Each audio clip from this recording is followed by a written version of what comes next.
Hello friends, welcome to EWA। आज हम adherent point और क्लोजर ऑफ ए सेट के बारे में डिस्कस करने वाले हैं। जो एड्रेंट का मतलब होता है जो पक्षपात करता है, हम उस पर्सन को एड्रेंट बोलते हैं जो पक्षपाती आदमी हो। तो जब यहाँ पर एड्रेंट पॉइंट है तो ऐसा पॉइंट जो पक्षपात करता है। लिमिट पॉइंट था, बड़ा सिंपल सा था, वो पक्षपात नहीं करता था किसी सेट के साथ, बट ये पॉइंट पक्षपात करता है सेट के साथ। हम इस पॉइंट को एडेंट पॉइंट कहेंगे और डेफिनेशन लिखते हैं, फिर समझ में आएगा। इसकी डेफिनेशन बड़ी सिमिलर है लिमिट पॉइंट से, थोड़ा सा ध्यान देने की जरूरत है। ए point P belongs to R is said to be the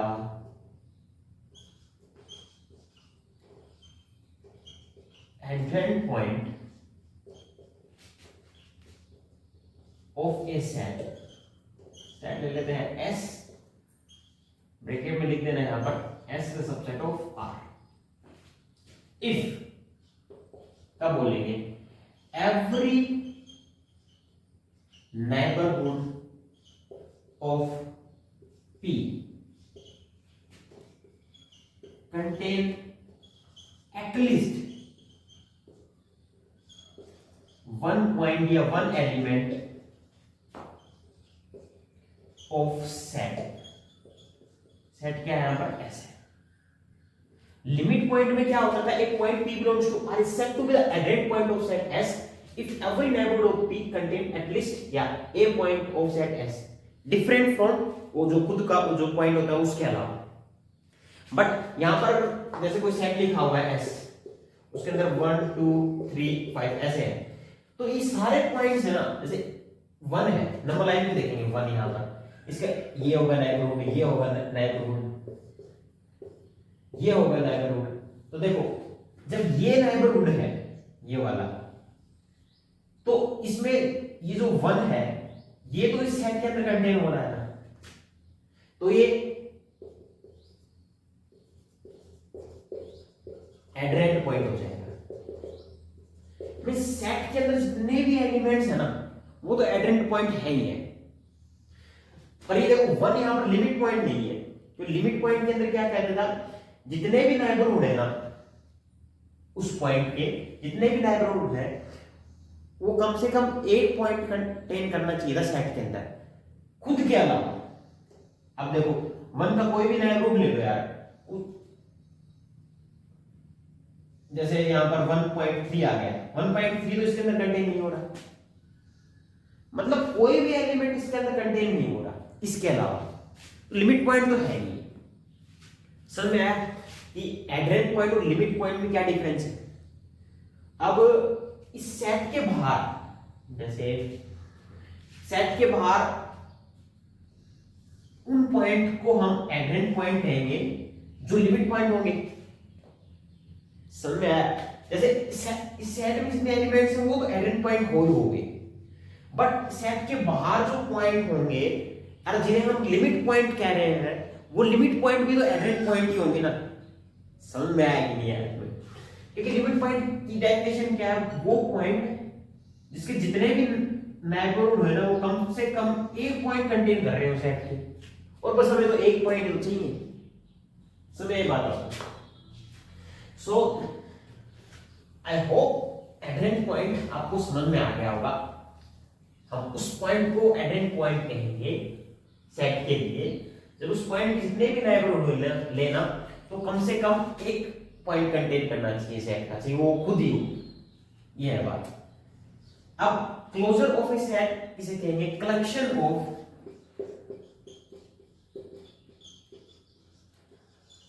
all adherent point of A set. ठीक है, डिनोट कैसे करते हैं? इसे हम डिनोट करते हैं एस से, अब एस के ऊपर एस।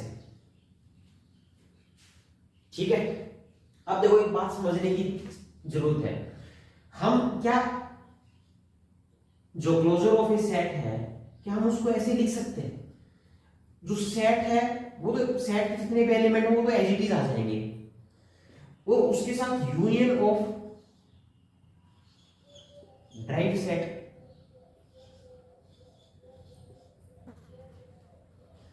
देखो देखो सेट के अंदर जो लिमिट पॉइंट होंगे ना वो भी इसके अंदर आ रहे हैं, और जो सेट पूरा तो इसके अंदर आएगा ही आएगा, इतना तो कंफर्म है।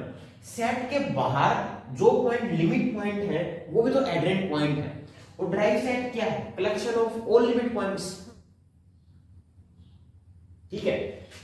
देखो इसमें सेट के अंदर भी जो लिमिट पॉइंट है वो भी आ गया, सेट के बाहर जो लिमिट पॉइंट है वो भी आ गया, और हम कह रहे हैं जो बाहर के जो जितने भी पॉइंट है ना वो जो लिमिट पॉइंट है वो भी एडेंट पॉइंट है। तो क्या हम एडेंट क्लोजर ऑफ सेट को हम कुछ इस तरीके से लिख सकते हैं? अब देखो सेट है S, union of drive set को हम कैसे दिखा देते हैं? एस डेस। इतनी बात कंफर्म हुई। अब देखो इसके ऊपर हम कुछ प्रैक्टिस कर लेते हैं। मैं कह रहा हूं क्लोजर ऑफ, तुम नेचुरल नंबर निकाल के दिखाओ। कह रहा हूं क्लोजर ऑफ एन, यहां हम इसको ऐसे डिनोट कर सकते हैं, एन के ऊपर ऐसे। क्या होगा?